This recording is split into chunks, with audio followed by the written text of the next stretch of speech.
Olá, povo de Deus, graça e paz, muito bem-vindos a mais uma aula. Hoje nós vamos falar de Esdras, capítulo 5 e capítulo 6. Você que não assistiu a última aula, corre lá que dá tempo de acompanhar, tá bom? Tá super rápida e dinâmica. Então hoje nós vamos dar continuidade, tá bom? Você que chegou aqui agora, meu nome é Maristela Coura e toda semana sobe aula nova, então não perde porque vai edificar muito a sua vida a palavra do Senhor e você me edifica com a sua presença. Manda pro máximo de pessoas que você conhecer e edifica a vida de alguém também. Então vamos pra aula. Então, vimos na última aula que a construção do templo foi paralisada devido a uma carta do rei Assuero, né? Os inimigos do Senhor atentaram contra o povo e conseguiram essa carta. Só aqui no capítulo 5, 6, vai dizer que Ageu e Zacarias se levantaram para exortar o povo, né? Falando, por que vocês pararam com a obra? O Senhor Deus diz para vocês levantarem e continuarem a edificar essa obra, porque Ele vai mover o que precisa ser movido para que seja concluído. Então, eles se levantaram e deram continuidade. Naquele tempo tinha um governador chamado Tatenai, e ele perguntou para o povo, quem deu ordem para vocês levantarem esse templo? Quem deu ordem para vocês continuar essa obra? Porque a ordem do rei Assuero era que vocês parassem. E os olhos do Senhor estavam sobre os anciões dos judeus, e Deus não tocou nesse negócio, ficou observando para que fosse concluída a obra, mas ele ficou observando até que esse assunto chegasse no rei Dário, para que não ficasse só ali entre o governador e os judeus, para que alguém fosse realmente falar com o rei Dário para que isso fosse resolvido. Então o governador Tatenai fez uma carta para o rei Dário dizendo que toda graça e toda paz ao rei Dário, já inicia a carta assim, toda paz ao rei Dário, venho aqui através dessa carta dizer que perguntei o nome dos chefes que estão levantando e edificando esse altar, mas eles não me responderam, só me responderam que são os servos do Deus vivo, Deus de Israel, e devido a tanto pecado dos nossos pais, Nabucodonosor levou o cativo para a Babilônia, e eu quero saber do Senhor, rei Dário, se é para ele levantar esse templo, ou se não é para levantar esse templo, o que é para ser feito. E aí o rei Dário responde que eles poderiam levantar sim o templo, que ele autorizaria com uma carta dizendo que eles poderiam levantar o templo, e que não só isso, mas que eles fossem na Babilônia, pegassem tudo que foi destruído do altar do Senhor, ouro, prata, linho fino, tudo que fosse valioso que eles quisessem pegar para colocar de novo no templo do Senhor, podia pegar, além de levantar. Ele autorizou que fosse feito tudo isso, porque o Senhor já tinha colocado no coração do rei Dário isso. Entendeu? Porque tem muitas coisas na nossa vida, povo de Deus, que quando a gente ora e tá alinhado com o coração de Deus, e é lícito, e a gente pede para Deus, o Senhor, a gente acha que o Senhor não tá respondendo pra gente, mas Ele já está tocando no coração de quem precisa ser tocado para poder fazer com o que precisa ser feito. Então, muitas vezes Deus responde pra gente através de muitas formas, né? Porque Deus, ele faz a forma que ele quer. Deus já usou uma mula para falar, então ele age da forma que ele quiser. Mas muitas vezes também ele já vai tocando lá no coração de quem precisa ser tocado, coração de pedra, pro coração ficar amolecido, para quando a gente for falar com essa pessoa já entendeu o que a gente tá falando e já está alinhado. Como Esther fez, né? Com o rei Assuero na época. Ela orou e jejuou 3 dias, ela e o povo, para antes dela ir falar com o rei, para que se ela perecesse, ela perecia, e deu tudo certo, porque o Deus já tinha tocado no coração dele, para que tivesse um coração amável e receptível para aquilo que ela queria falar. Então, quando você pedir algo para Deus, não só ora pela causa, mas ora também pela pessoa que vai liberar aquela situação para você. Seja na justiça, para Deus tocar no coração daquele advogado, daquele juiz, seja numa escola, para Deus tocar naqueles professores, qualquer coisa que você for pedir pro Senhor. Se envolver outra pessoa, se tiver que ser liberado de um governante, de uma outra pessoa, de uma instituição, de qualquer coisa, ore pela vida daquelas pessoas que vão te ajudar nessa situação. Seja até o seu inimigo, tá bom? E no final da carta do rei Dário diz assim também: agora Tatenai, que é o governador, e os seus companheiros e os seus líderes, apartai-vos do povo de Jerusalém, não perturbe-os mais, né? Porque até quem queria atrapalhar a situação ajudou, gente. Olha como é que Deus faz. O governador escreveu uma carta para o rei Dário para prejudicar a obra do templo, e o rei Dário já respondeu que poderia sim levantar o templo e pegar tudo que era de direito na Babilônia, e ainda mandou o governador sair de perto do povo, não perturbar mais. Então, assim, até quem queria atrapalhar ajudou. Assim, os planos do Senhor. Tem coisas que acontecem na nossa vida que a gente pensa que é pro mal, agora a gente vai morrer, agora não vai dar certo, agora vai dar ruim. Na verdade, Deus já está trabalhando naquilo para que dê certo para você. Então tem gente que fala mal de você, faz fofoca de você, te julga, te critica, te calúnia, aponta dedo pra você e você acha que tá sendo massacrado, mas não. Essa pessoa está ajudando os planos do Senhor, porque ela tinha que fazer isso para alguém que ele já tocou no coração fosse liberal para você, através dessa pessoa, ele abençoar a sua vida. Então, gente, não caia em sofrimento, em choro e tristeza com pessoas que estão atentando mal contra você, que estão acumulando a sua destruição. essa pessoa está sendo instrumento de Deus quando você caminha com Deus, tá? Estamos falando aqui de povo crente, de povo que lê a palavra, que faz devocional, que jejua, que sobe monte, que faz vigília, que acorda na madrugada. Estamos falando de crente. Você que caminha com Deus. Até as pessoas que querem o seu mal estão fazendo bem sem você saber. Tá bom? Se reverte com a armadura do Senhor, a palavra, a fé, a oração, que você já é mais que vencedor. Deus não deixa você cair, Ele caminha contigo. Então até aquelas pessoas que querem o seu mal, sem saber, estão fazendo bem. Essas pessoas acham que estão te jogando no poço, mas estão te jogando pro alto.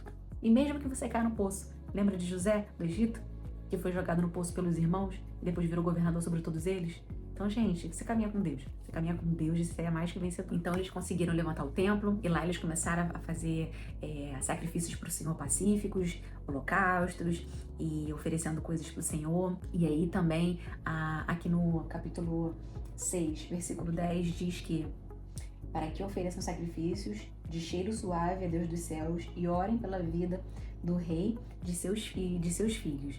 É para você orar pela vida dos reis e dos filhos dos reis. Gente, não é porque você não votou no presidente tal, no governador tal, no prefeito tal, que você não vai orar pela vida dele. Porque Deus nos ensina que a gente precisa orar pela vida dos nossos superiores, dos nossos governantes, dos nossos presidentes, para que tenhamos paz. Então, independente de quem tá no governo, de quem você votou, de quem você não votou, você não tem que ter raiva dessa pessoa, nem criticar, nem julgar. Porque se você é cristão e você tá criticando, julgando o governo que tá, você pode ter sua opinião, você pode julgar, você pode falar entre você e sua família, comentar sobre aquele assunto, mas julgar, criticar para as pessoas, para isso, para aquilo. Ai, esse governo, gente, não estamos falando de governo, estamos falando de pessoas. A gente não luta contra carne e sangue, a gente luta contra espíritos, principados, potestades, hostes malignas desse século. Então, assim, a gente precisa orar pela vida dessas pessoas, pedir pro Senhor, Senhor, não desejei que fosse esse governante, mas o Senhor sabe de todas as coisas. Se ele está ali porque faz parte dos seus planos, dos seus projetos, então eu oro pela vida dele para que tenhamos paz. Que a gente tem que passar por essa vida, então que a gente passe por essa vida com paz, né? Orar pelos nossos líderes, orar pelos nossos pastores, orar pelos governantes, orar pelos professores, todos aqueles que estão ensinando a gente, transbordando na nossa vida. Então, acima da gente, que tem algum tipo de autoridade, é autorização de Deus. É autorizado por Deus, não cair uma folha de uma árvore se não for da permissão de Deus. Então, que você não critique e não julgue, porque você vai estar de desacordo com aquilo que Deus quer para as nossas vidas. A gente precisa orar pelo bem, a gente precisa orar por aquilo que a gente entende que faz parte da palavra do Senhor. A gente precisa lutar com isso, pedir para Deus a favor disso, né? Como Daniel começou a orar e cancelou as maldições geracionais da família dele. Deus começou a agir a favor disso. O povo estava preso por causa de maldições passadas. Se vocês forem lá nas outras aulas de reis, eu explico que as maldições geracionais, ela prende a vida de várias gerações. Deus visita até a nossa quarta geração. Então, tem coisas que os nossos pais fizeram que não são eles que vão ser penalizados, nós, nossos filhos, nossos netos, nossos bisnetos. Então, a gente precisa cancelar isso e tomar como herança a cruz, que foi o que Jesus Cristo fez por nós. Né? Então o povo foi cativo para a Babilônia por conta dos pecados dos pais, dos avós, dos bisavós. Então a gente precisa orar pelas pessoas que estão em autoridade acima de nós e pelos nossos pais, pelos nossos avós, cancelando tudo aquilo. Tem muitas igrejas, muitas pessoas que fazem corrente para quebrar uma maldição. Você vai fazer corrente, você vai orar, ok, né? A oração de um justo vale muito em seus efeitos. Mas Deus nos ensina lá em Deuteronômio que você precisa ter 2 ou 3 testemunhas e confessar os pecados dos seus pais, dos seus avós, dos seus bisavós, para que aquilo não seja mais uma carga sobre você, né? Quando a gente entende que as leis de Deus são verídicas, são verdadeiras e são reais e são válidas, e a gente confessa aquilo, Deus nos libera daquilo. Sabe, o problema é que tem muito crente dizendo que não é possível que Deus fez isso comigo. Não é sobre você, meu amor, é sobre o mundo, é sobre as leis dele. E se você entende que as leis dele são perfeitas, agradáveis e verdadeiras, mas que você não aceita a herança geracional dos seus antepassados, você aceita a herança da cruz, que foi o que Jesus fez por nós, que quando a gente entende o que Jesus fez por nós na cruz, a nossa chave vira, o entendimento muda.